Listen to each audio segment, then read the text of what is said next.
സിറിയയിൽ അസദ് ഭരണകൂടം താഴെ വീണതോടെ ക്രൈസ്തവർ ഉൾപ്പെടുന്ന മതന്യൂനപക്ഷങ്ങളെ വേട്ടയാടി കൊലപ്പെടുത്തുകയാണ് അബു മുഹമ്മദ് അൽ ജുലാനിയുടെ നേതൃത്വത്തിലുള്ള പുതിയ ഭരണകൂടം.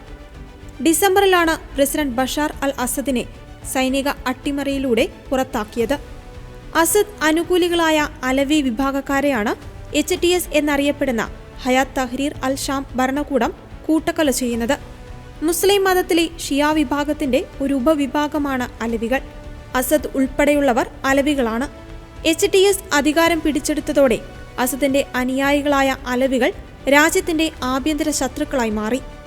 അസദിന്റെ ഭരണകാലത്ത് റഷ്യ, ഇറാൻ എന്നിവരുമായി മികച്ച ബന്ധം അലവികൾക്കുണ്ടായിരുന്നു. എന്നാൽ HTS അധികാരം പിടിച്ചെടുത്തതോടെ ഈ ബന്ധത്തിൽ വിള്ളൽ വന്നു. ഇതോടെ അലവികളെ ലക്ഷ്യമിട്ട് ഒട്ടേറെ ഭീകര സംഘടനകളും രംഗത്തെത്തി. അസദ് ഭരണകൂട സമയത്ത് അലവികൾ സൈന്യത്തിലും സർക്കാരിലും പ്രധാന പങ്കുവഹിച്ചിരുന്നു. അലവികളും ക്രൈസ്തവരും ഉൾപ്പെടെ മതന്യൂനപക്ഷങ്ങളെ സിറിയയിൽ നിന്ന് തുടച്ചു നീക്കുകയാണ് HTSന്റെ ലക്ഷ്യം. കഴിഞ്ഞ ദിവസങ്ങളിലായി നടന്ന കൂട്ടക്കൊലയിൽ ഇതിനകം 1000-ലധികം ആളുകൾ കൊല്ലപ്പെട്ടിട്ടുണ്ട്.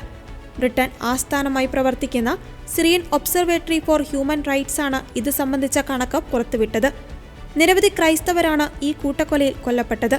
അത്യധികം ആശങ്കപ്പെടുത്തുന്ന കണക്കുകളാണ് സിറിയയിൽ നിന്ന് പുറത്തുവരുന്നത്. HTSന്റെ സ്വാധീന സ്ഥലമായ ലദാഖ്യ പ്രവിശ്യയിൽ ഫീൽഡ് എക്സിക്യൂഷൻ എന്ന പേരിൽ നിരപരാധികളായ ജനങ്ങളെ കൊന്നൊടുക്കുന്നു.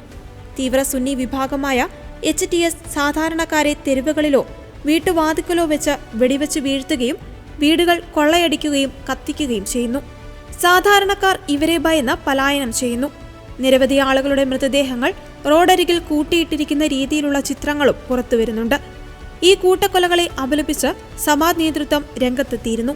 നിരപരാധികളായ ജനങ്ങളെ ലക്ഷ്യമിട്ടിട്ടുള്ള കൂട്ടക്കൊലകളെ അപലപിച്ചുകൊണ്ട് സിറിയയിലെ പ്രധാന ക്രിസ്ത്യൻ സഭകളായ മെൽക്കൈറ്റ് ഗ്രീക്ക് കത്തോലിക്ക സഭ, ഗ്രീക്ക് ഓർത്തഡോക്സ്, സിറിയക് ഓർത്തഡോക്സ് സഭകളുടെ നേതൃത്വമാണ് സംയുക്ത പ്രസ്താവന പുറപ്പെടുവിച്ചിരിക്കുന്നത്.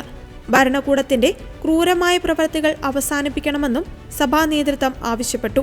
പൊതുസമൂഹത്തിന് ഭീഷണിയായ ഏതൊരു പ്രവൃത്തിയെയും ക്രിസ്ത്യൻ സഭകൾ ശക്തമായി അപലപിക്കുന്നുണ്ടെന്നും സഭാ നേതൃത്വം വ്യക്തമാക്കി.